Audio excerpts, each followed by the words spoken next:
Now, Central Oregon's local alert weather with Chief Meteorologist John Carroll.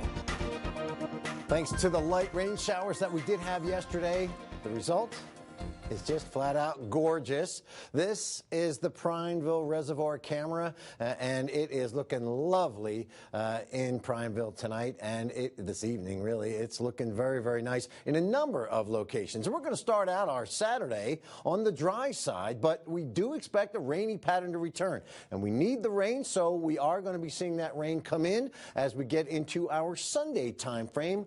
The atmospheric river is on the way back. At least it'll be close by.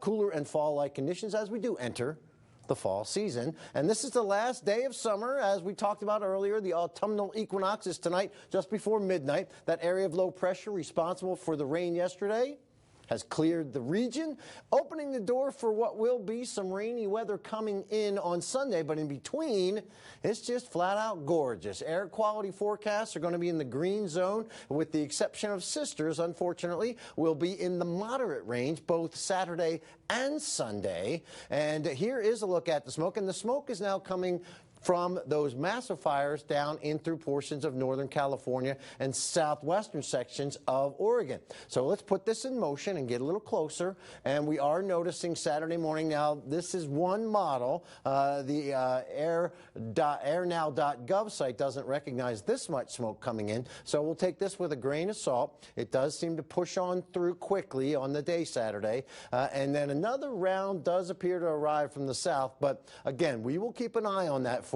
These models have been kind of arguing with one another as we've gone through the past 36 hours or so. But this is something that we are seeing. A nice southwesterly flow will bring in some dry and mild air. Saturday, rain showers are moving into the I-5 corridor. And then as we get into the noon time frame on Sunday, this model does give us an opportunity for some light rain to come in from the west, and then there's the large batch of showers that is going to be coming on through. That's our next rainmaker, and it's poised and ready to drop down and move closer to the coast and give us a wet week ahead. So the big picture indicates to us that a nice quiet pattern as the flow comes in from the west, and then that southwesterly flow I talked about on Saturday will get us back into the 70-degree range.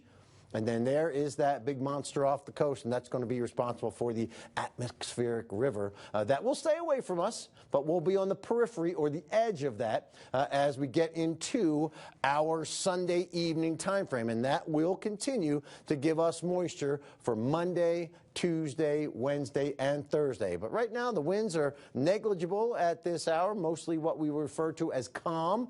Gusts are going to be in the 10 to 20 mile an hour range Saturday morning, generally coming out of the west-southwest and maybe bringing in some of that smoke as we talked about.